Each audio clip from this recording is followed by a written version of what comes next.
Well, welcome to Focus Today. I'm your host, Perry Atkinson. Delighted to have in the studio with us today Mike VonHolle. He is, he's the Director of Business Development for R.A. Murphy, but more importantly than that, he believes that Southern Oregon can become a strong tech economy, hopefully.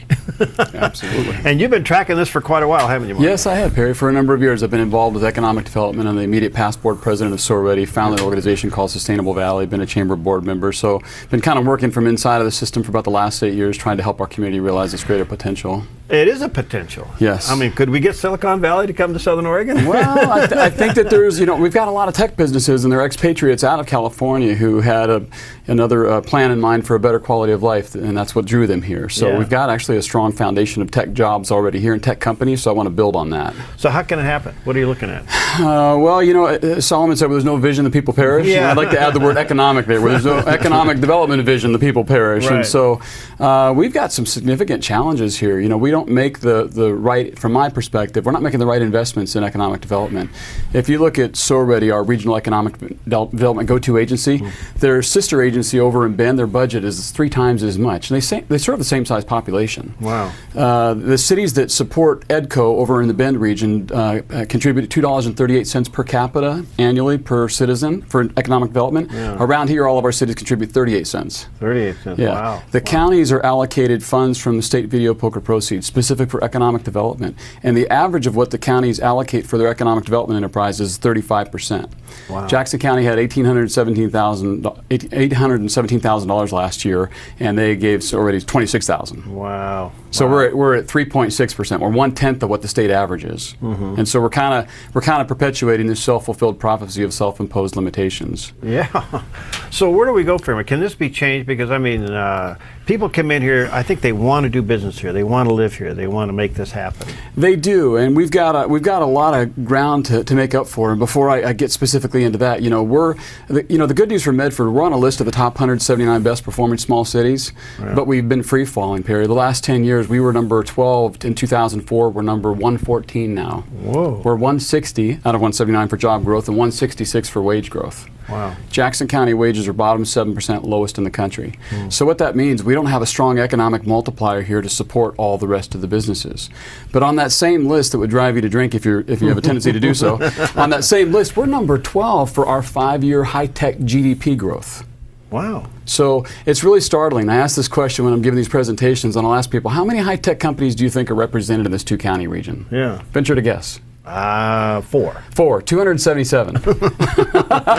It's shocking. It's like, I didn't know that. Yeah. 277. They provide about 2,800 jobs that average $56,000 in wages. That's 150% of Jackson County's median wage of about $36,000. Wow. So it's not smoke and mirrors. It's not wishful thinking. Yeah. These companies are here. These jobs are here. Right. And it's a strength we could build on. And so there's a number of things I think broadcast that we can qualify on that. Well, it kind of would be. We're high tech. It's high tech. We're high tech in that room. We're surrounded by high tech. Yeah. But in particular, what you're looking at is government and sector code that defines high tech. There's 14 different codes for basically like traded sector, software, hardware manufacturer, those sorts of things. Right, So right. those companies are here. Those jobs are here. It's something that could make a difference. And right now, my last count, there was over 5,500 students from this community, Jackson and Josephine County, in the Oregon University system. Wow. A good percentage of those kids are getting good tech educations, and they're going somewhere else because of the perception of the lack of opportunity. Wow. So there's this never-ending brain drain, and what that does, it contributes to this, we've got, state economists are saying that when the death rate exceeds the birth rate in rural Oregonian communities, that a lot of these communities are going to reach the point of no return. Right. So in Jackson and Josephine County, we think we're immune to that, but we're not. Josephine County in 1980, their birth rate was 1.5 births for every death. They're at 0.75 births for every death. Wow. Jackson County in 1980, 2 births for every death. Now we're just treading water. Wow. So what that means, we're not replacing our younger population. We're not creating the future workforce because of this brain drain. So what I'd like to do is keep a lot of the kids that would like to stay here by creating more opportunities, and a lot of the kids left to come back. So it's not about recreating California, it's about making better use of the resources we have. Does the city and county officials get what you're saying?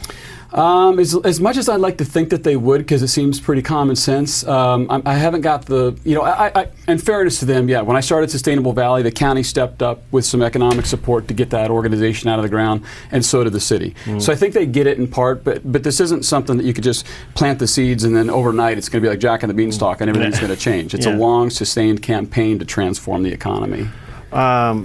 All right, because I mean, what you're saying, there's an incredible opportunity here, and but what first has to change? I mean, where do we start this thing? Where do we start to turn around? Again, where there's no economic development vision, the people perish. Right. And Jesus, I was just reading this morning. He said, "Only the sick have need of the physician." So we've got some ailments, but until we face them head on and see what these problems really are, then I mean, we got the second highest student homeless rate in the state of Oregon, and it goes on and on. I can tell you other stats that'll make your toes curl. Your shoes. I mean, we see it in ministry-wise. We know where the needs are. We know where they are with kids, and we got Hearts with a Mission. We got all these other, sub-ministries going on out there. Something's out of whack here. There's a great culture of caring. It makes our community a great place to live and raise a family and do business. But when you look below the surface, a lot of that's born out of economic necessity.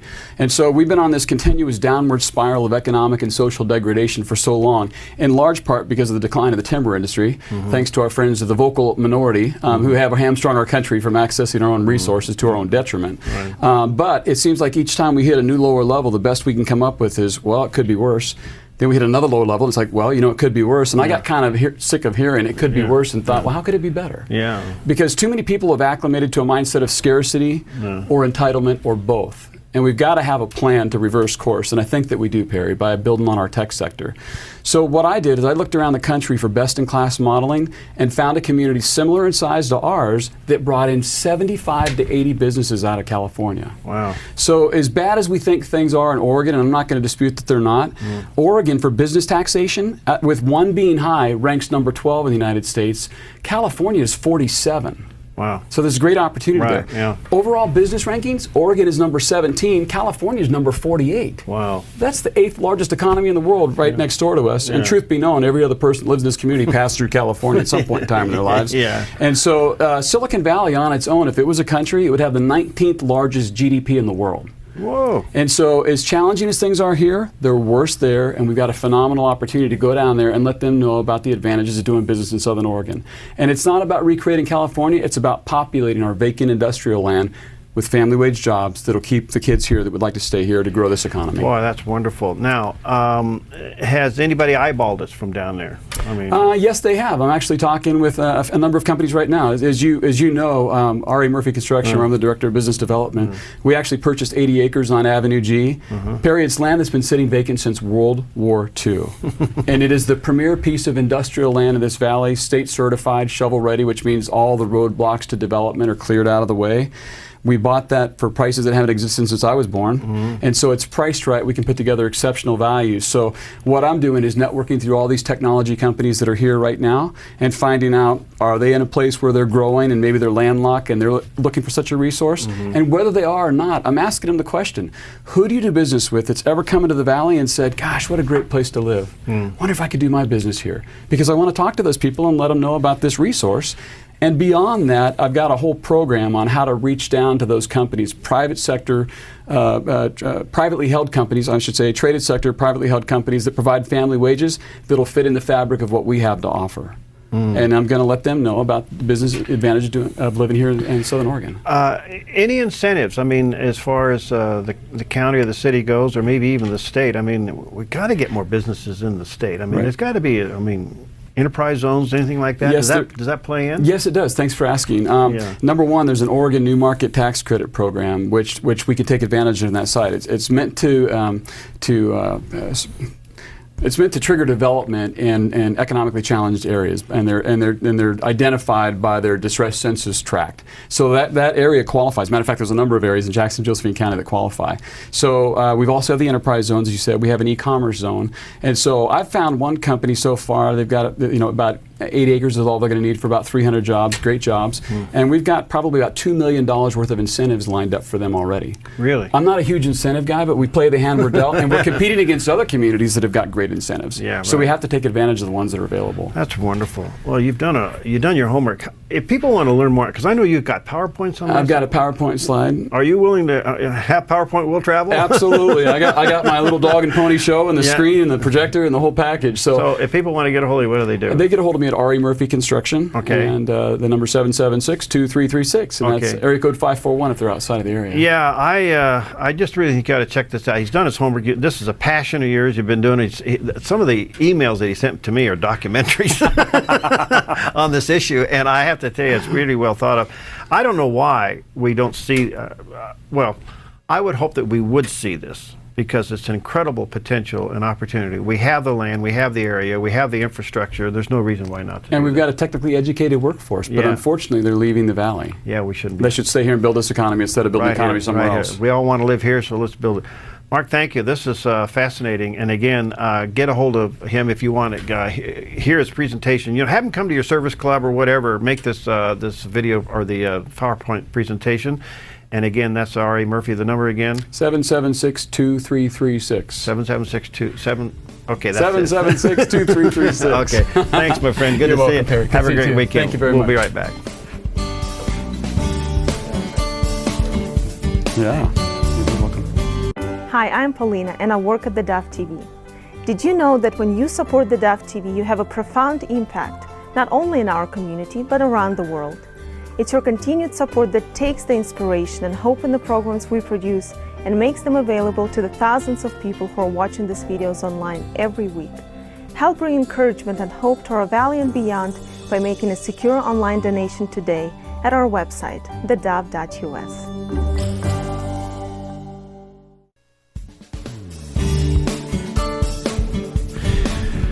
Well, welcome back. What a joy to have with us today Kerri Pomarolli. She is, well, you probably have seen her on The Tonight Show, but guess what? She's really made it to the big time now. She's made it on the Dove TV.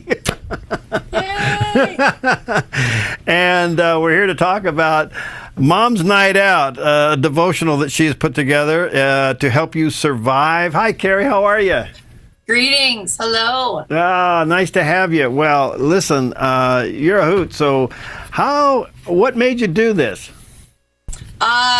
You know, it was a challenge because when my agent said, "Hey, would you like to write a book in 30 days?" I thought, "Hey, I've got 2 toddlers. Why not? You know, moms, we have a lot of free time. I'd love to write a book in 30 days." But when I heard about the movie with Patricia Heaton and Sean Astin, I said, "How could I not want to be a part of that?" Sean Astin is one of my favorite childhood actors from the movie Goonies. So I said, if I had to meet Sean Astin on the red carpet, I'll write this book. But it was a really great, fun time. I basically just took every crazy thing that happened in my family and I put it in a book. Well, I tell you, the movie is just terrific and doing extremely well, I might add. So congratulations. Yes, praise God. We're getting some power out here in Hollywood. Oh, yeah. It's just wonderful. You know, I mean, here you are, an actor, a comedian, and a mom, and a Christian in Hollywood. How's it going? Well, there's 4 of us at the last meeting. So, yeah, I think we're growing in strength and numbers. But you know what? I've been doing this for a long time, and I really feel like the tide is changing, and Hollywood is starting to take a listen to what Christians have to say. My friend Candace Cameron Bure was just on Dancing with the Stars, and she's an out-of-the-closet Christian here, and she was quoting Bible verses on NBC television, and it was just a great thing to see how the public responded so positively to her, and I feel like there's more and more momentum for Christians in Hollywood right now, so it's really exciting. Well, it is, and it seems like faith-based entertainment is really hot right now, and we're very popular. Yeah, and this one is really doing well. Well, listen, you did this for moms, and mom's got the toughest job in the world, and I know you're trying to encourage. I can't imagine you trying to handle 2 toddlers and do what you do. You got quite the schedule. Yeah, I just leave them in the car a lot. I just roll down the window. You do leave the window cracked, don't you? Yeah. Well, hey, our moms did it. It's okay. You know, my mom left me in a grocery store parking lot with the leather seats, 104 degrees, you know. My kids go on stage with us. I'm actually married to a comedian, so if you want to think that my life is even crazier. Yeah. So it's kind of it's a big juggling act. We go all around the country.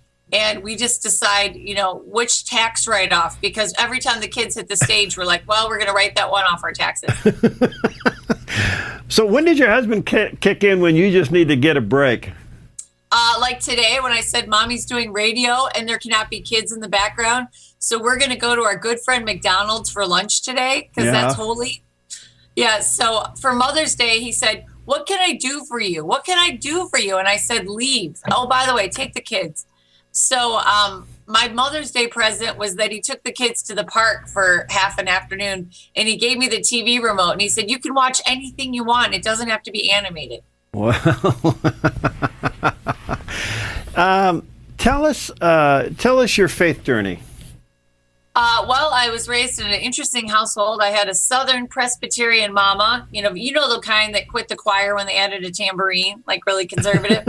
And she married an Yankee Italian Catholic, and they sent me to Dutch Christian Reform School. So look what can happen if you dream big. And I think I was the kid that didn't get enough attention. No. And so I felt like I was on stage always performing. But it wasn't until I moved out to Hollywood and someone invited me to church out here, because I was a good girl. I was going to church if there was a parking spot. But my one friend invited me to this church and she said they have potluck dinners. And as a good Southern girl, I said, I'm in. And that church changed my life. I stayed awake for the whole sermon that week, which was a first. And they fed me. And I just kept going back and back to church. And I made friends with a girl. Her name was Betty. She was 87 years old. She's 99 today. And She was my girlfriend. And I found out a lot about God through her. She was just a great friend of mine. And we're still friends.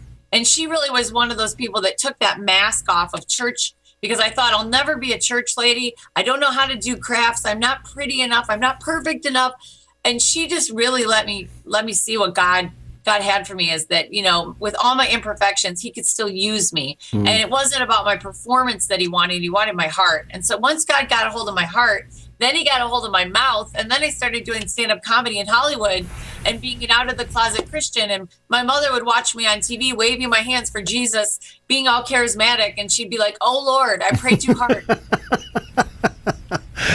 Well, being an out-of-a-closet Christian in Hollywood, has that opened doors? Has it closed doors? I think it's been great. I do a lot of secular projects, but people come up to me afterwards and they'll say, I love that you're clean. What's that about? So, I'm not waving like the Jesus flag every time I walk into a club, but, it's a part of my act. It's a part of who I am. And I really think that a lot of my witness has been just loving people. And we don't necessarily have the greatest reputation for not being judgmental, Mm-hmm. So when I'm out in Hollywood and people are saying, I can't believe that you're here and you're a Christian, I said, I'm just here to love you. That's what Jesus would do. Do they receive that? Yeah. If I'm funny, the thing is I better be good at my job. I think that the thing that we Christians need to strive for is excellence. We don't want to be subpar. Like my friend likes to say, he says, you don't hire a Christian plumber just because they're a Christian, So I want to be as good as I can be at my job so I can give God the glory. Well, the book is entitled Mom's Night Out and Other Things I Miss, Devotions to Help You Survive. The one that I just kind of roared through, there's a picture of it on the screen for those watching on the TV. You can get it, Everyday Word Matters, Publishing, BHP Publishing Group, and get a copy of it. How'd you write this in 30 days? I mean, top 10 things never to say a woman in labor. I mean, where'd you come up with this stuff in 30 days? Those are all true. Those are all true. My mother was coming into me when I was having my first child, and she's like, what do you think you're going to name the second one? My husband actually got me a shake weight. He got me a workout weight after I gave birth to our daughter. He brought it in to the hospital for my birthday present. And let me tell you something, when you get a woman a piece of metal, there's going to be a metal scar on your head, the shape of that weight. Well, it says, do you mind if I watch some TV? Yeah. None of it is made up. When you're married to a comedian and you have 2 comedian kids, you don't have to look very far for material. Yeah. Well, by the way, number 10, smile for the camera. Yeah, right. Yes. I knew that I'd made it in Hollywood when I came home from the hospital. I hadn't even told my friends yet, and my baby was on Celebrity Baby Blog. I was like, You know what, Ron? We're like Angelina and Brad of the Christian set. Our baby's birth has been announced before we told anybody. So I said, if there's a way to monetize that, I'm all for it. But no, not yet. 29 appearance on The Tonight Show. That's really something. What's it like? I love Jay Leno. I love that crew. They've all been there for a long time. I know that, Fallon took it back to New York. But I'll tell you, Jay Leno's one of the nicest people in show business. He could not be nicer. Really? Yeah, really kind. That's good. Will you be on his show back there, you think? Fallon, I don't know. It's kind of an interesting thing now. They film it in New York. So Right. I've got some other TV. I'm working on a new TV show for moms. It's called Momland. And people can take a sneak peek. There's some clips on YouTube. And I think having kids has been the best thing I've ever done for my career because I've been working more than ever. So I'm excited about that. Well, that's wonderful. What, is it a weekly? That's why we have kids, right? Yeah, why not? Is it a weekly or what? We're not sure yet.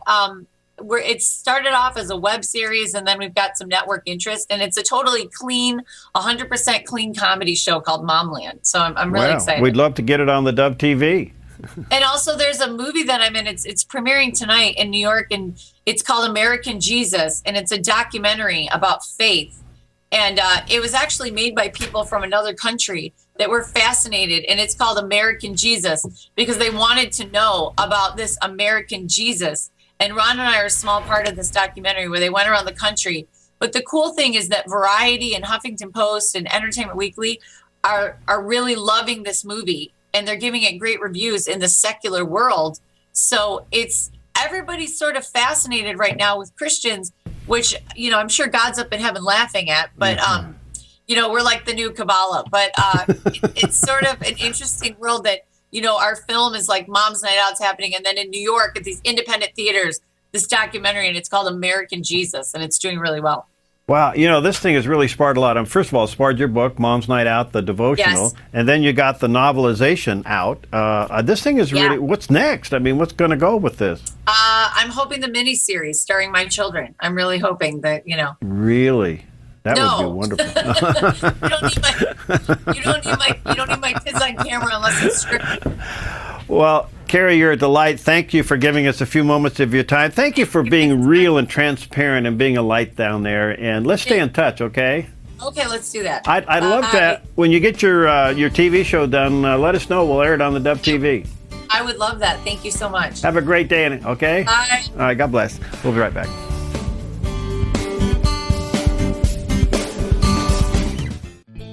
Hi, I'm Daniel and I work at the Dove TV. Compared to Portland, Seattle, and LA, Medford might be considered a small market, but at the Dove, we're excited about the opportunity to make a big impact right here in our community. And you help make that happen. Did you know that more than 90% of our income comes from people like you? You can help us now by making a secure online donation at our website, thedove.us, or by phoning 541-776-5368.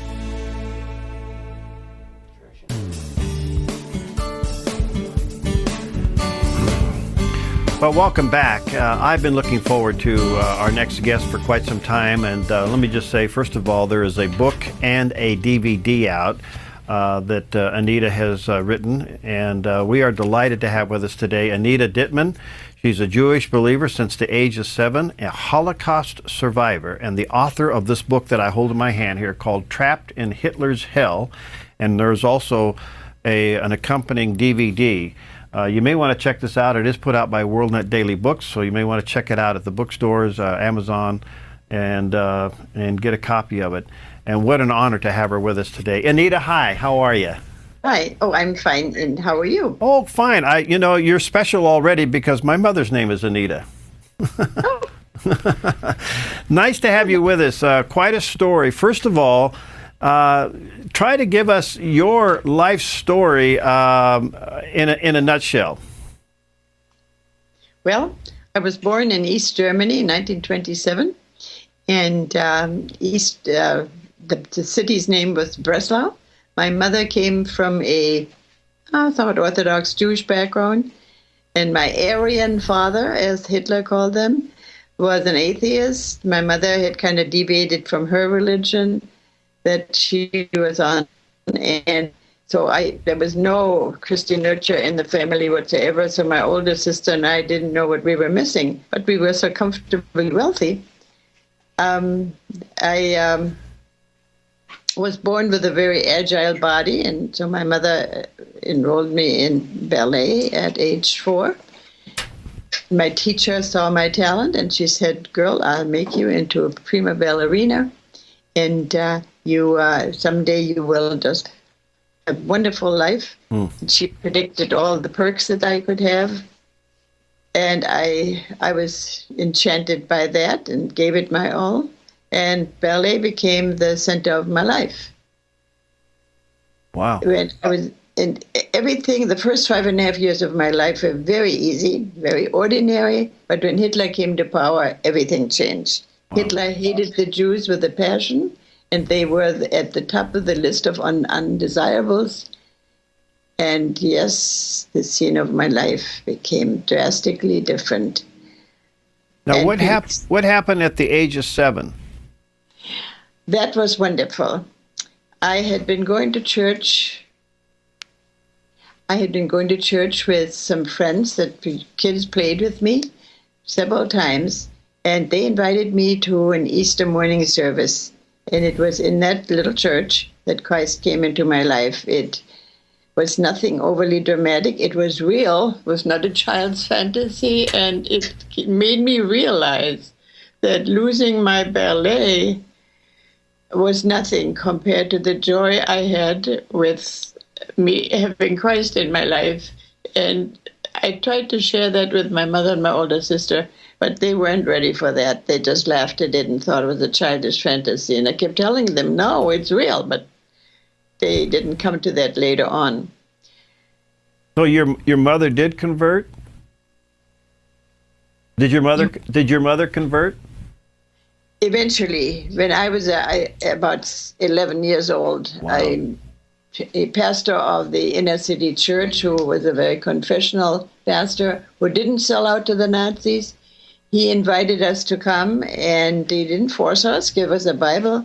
And it was after a few months of listening to him and seeing him display Christ in his life, because of his love for the Jewish people.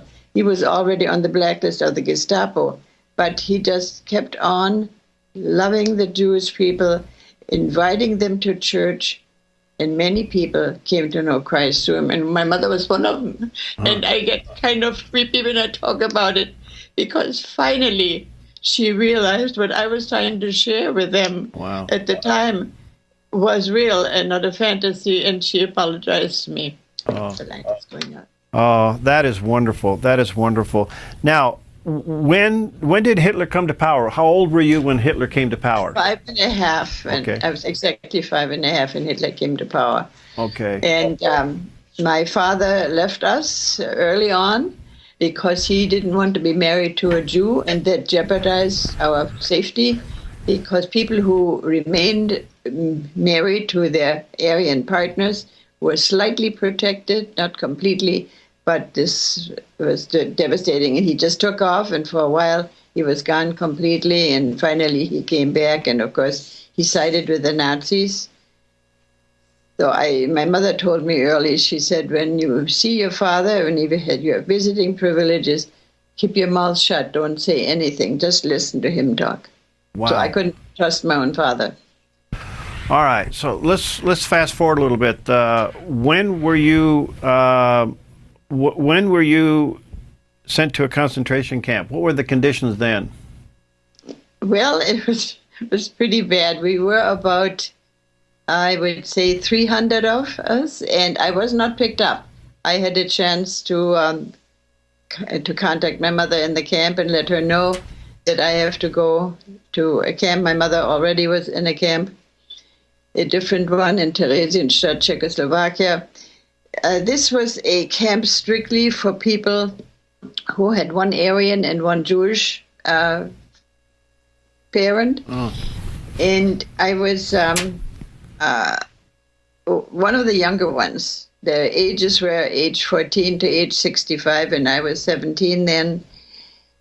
About 150 women or more were housed in a barn, a filthy old cow barn that had never been cleaned out. It was just covered with fresh straw.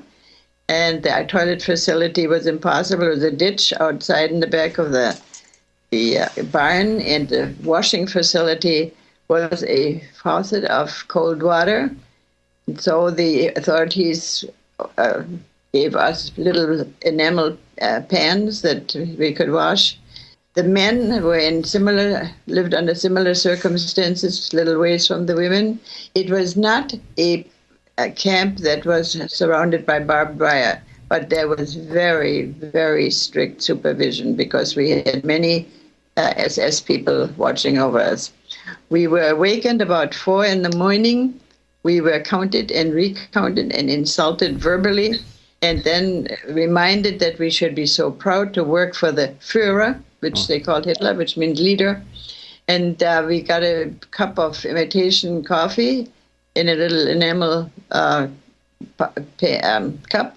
And the food was a piece of bread with margarine. And then we were loaded up with digging equipment, picks, shovels, and spades.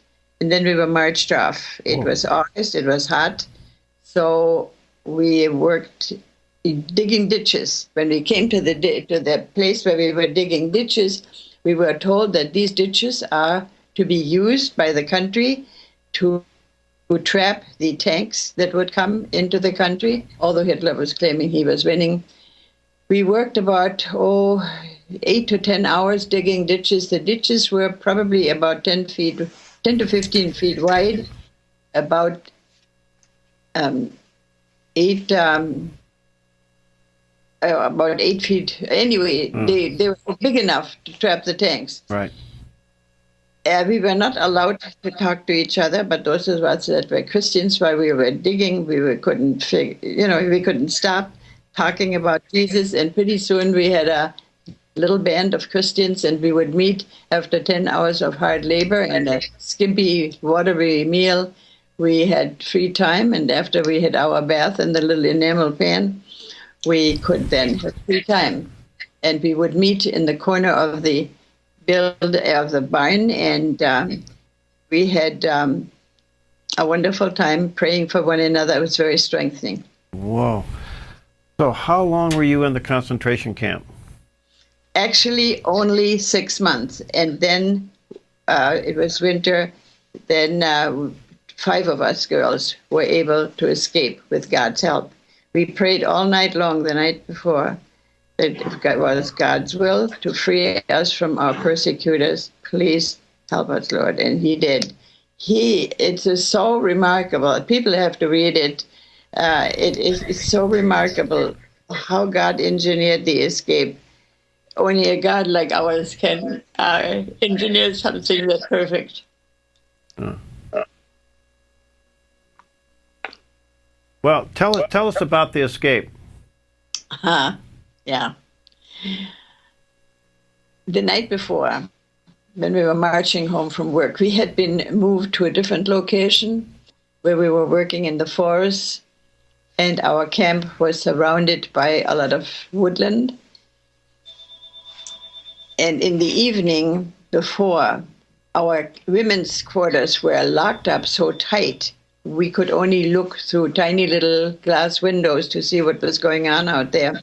The Russians had come so close that we could hear it. We could smell the war, we could hear it, we could feel the vibrations beneath. And that night is when God worked for us the next morning. We were all rounded up the next morning early, without any food, without anything, and all the women, we were separated from the men. And we were driven off with, what do they call it? Big wagons that were pulled by horses and chauffeured by Polish prisoners of war that worked like slaves for German farms. Wow. And we were whisked off. And finally, after a long ride, like hard, old ride, it was, to be exact, February 11th, 1945. At that moment, when we came into the camp, our leader said, I need 2 volunteers because we have to go to the manufacturing place where that own this place, that we need keys, we need lamps, and so forth. So my best friend and I, we volunteered.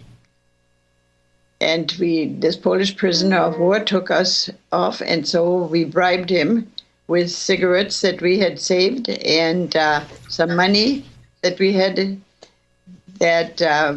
stored away. And there are 5 of us. 3 of them escaped through the woods, and we were going to meet them at the railroad station. And my friend Hella and I took the ride with a Polish prisoner of war, and after we gave him cigarettes and some money, he whipped the horses. We almost flew. It was so amazing. Wow. And finally, this isn't finished yet. And so then we passed a railroad station. He let us off, and there were German soldiers, and they were standing there, and there were flat beds that were pulled by a big train, several, and there were tanks on the flatbed. And I went over to one of the soldiers. I looked the most Aryan. I had blonde hair like my father's side of the family. And I said to him, there are 5 of us here. We try to get away from the Russians, which was true too. Where are you going? What is on the flatbed? What tanks are they? Oh, they said they're slightly demolished tanks, Russian tanks, and we're shipping them to Fürstenwalde near Berlin. And the train will be leaving soon. Oh, we said, could we possibly, ride with you? Because we're trying to escape from the Russians. And he said, well, let me ask my CO. And he said, excuse me, Larry, the light is out again. I look better in the dark anyway. Yeah. Let me do this. Said, Anita, let me do this, Anita. I got to take a quick break, and we'll come back and have you finish that story, okay?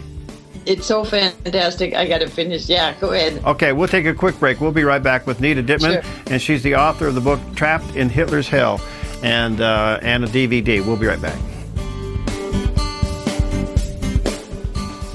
Hi, I'm Paula, and I work at theDove TV.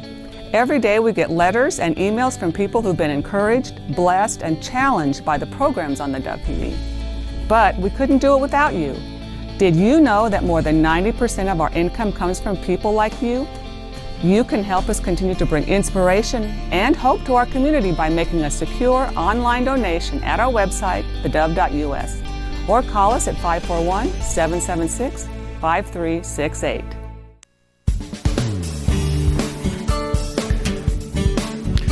All right, we're back with our very special guest today, Anita Dittman. She's the author of this book called Trapped in Hitler's Hell. A young Jewish girl's discovers the Messiah faithfulness in the midst of the Holocaust. And let me encourage you to check it out. The foreword of this book, by the way, is our good friend Ray Comfort, and it's put up by WND Books. That's WorldNet Daily, so you may want to check it out at the bookstores or online, and be listening. We're going to give away a copy of the book and the DVD here in just a few moments. Anita, before we went to the break, you were giving us the fascinating story of how you were able to break free, and you're at the train station. Tell us what happened from then on. Okay, when the soldier came back from talking to the CO, he smiled and he said, you can ride with us if you don't mind sharing a compartment that's made for 3 with the 2 soldiers. You're welcome to ride with us. And of course, we were deliriously happy. Only we had to be very careful how we reacted. And it was amazing how we fit into it. Of course, none of us were overweight after years of starvation. And the whistle blew, and we were gone. And God finally stopped the train near Fürstenwalde, and the soldiers let us out. There were lots of little things to be told, but the book writes. Yeah. How did you By find? the way, Jan Markell wrote the story. I'm the subject. Oh, how did you find your mother after that? Oh, that's a very long story. But you did find her, right? Yes, I did find her, and she we hadn't heard anything from each other for over 11 months. Wow.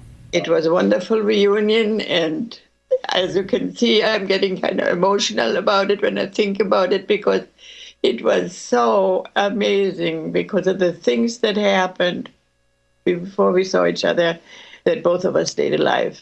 Wow. Anita, you've come through a piece of world history that few will ever know and experience like you have. You have some warnings for America. You sense some things going on in our country that literally have given you nightmares. What would you like to say to our audience about that? Pray. Pray. Pray and have faith in God. Even though things are going to get worse, we have a wonderful God. He can carry us through everything. But people need to listen. They need to learn. And also, I think they have to be informed about things. And with me, of course, I'm more than informed. I lived through it. Mm-hmm. And I see a lot of similarities, because more and more is done by the government, less is done by the people. It reminds me very much of what happened even before Hitler took over. I was very young, but I could still see it. And of course, my mother told me a lot of things. But these signs, and of course, Hitler took over when Germany was going through a financial crisis. The economy was bad.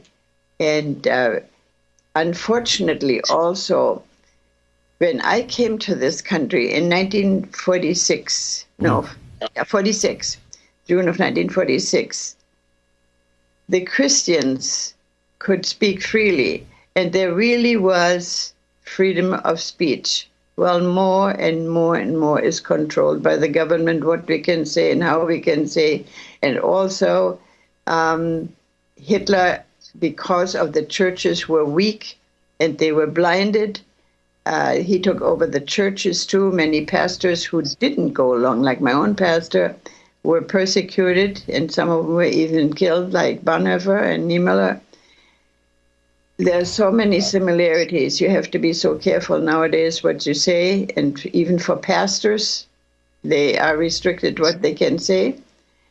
Yeah. Government is, like I say, government is completely taking over, not only the medical situation, but also in our lives. There's less freedom of speech, and that's a danger. I can't imagine what's in your heart living this for the second time.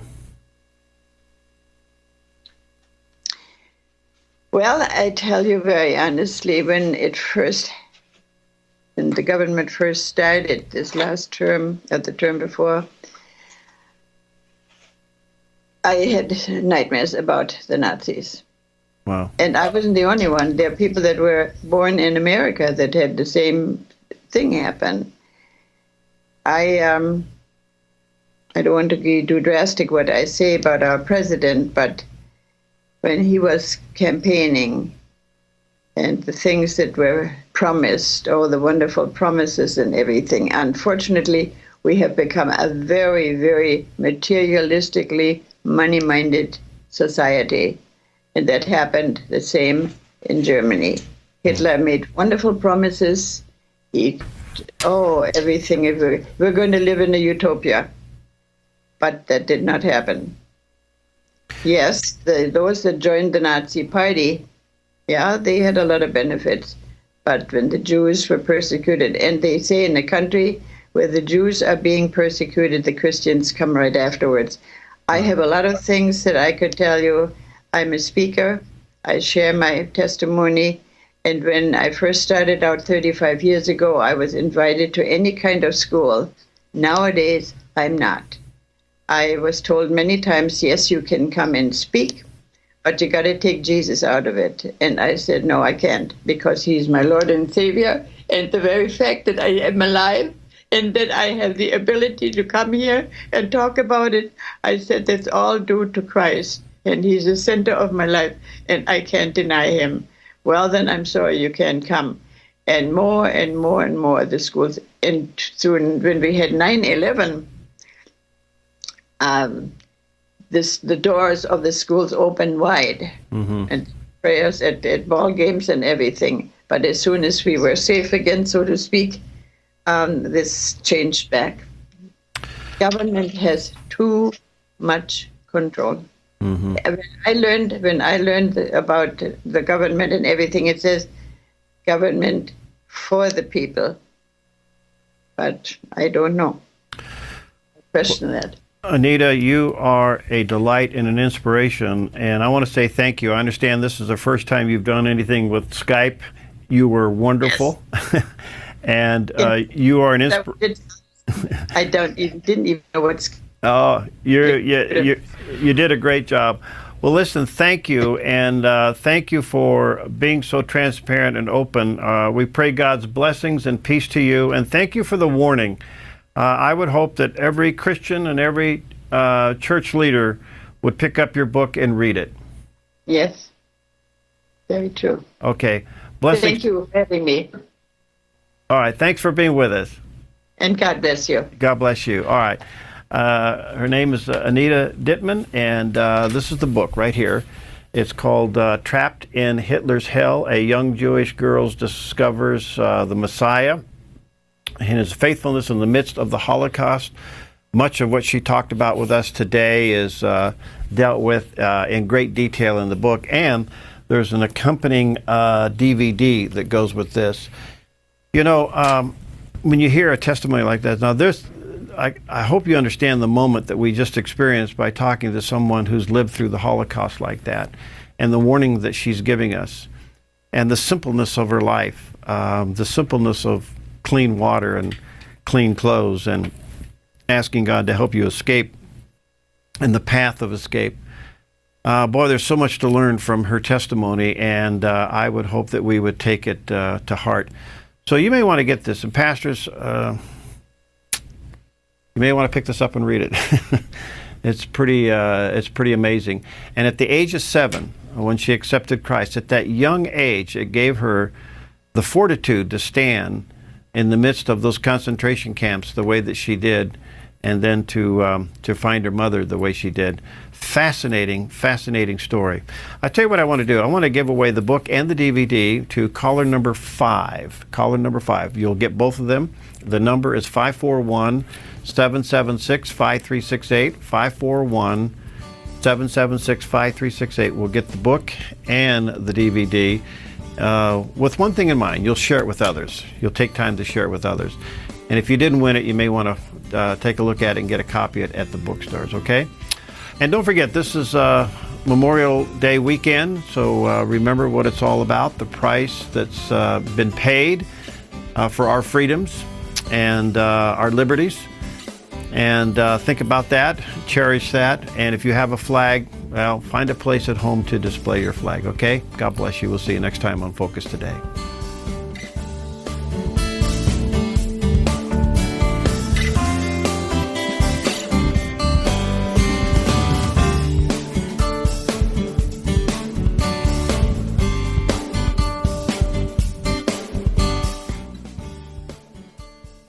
Hi, I'm Jim, and I work at theDove TV. Every weekday between 6 and 8 a.m., our award-winning news and sports team bring you the best morning show around. It's live, it's honest, and it's a whole lot of fun. And you help make it happen. Did you know that more than 90% of our income comes from people like you? You can help us continue to air local programs that share your voice by making a secure online donation at our website, thedove.us.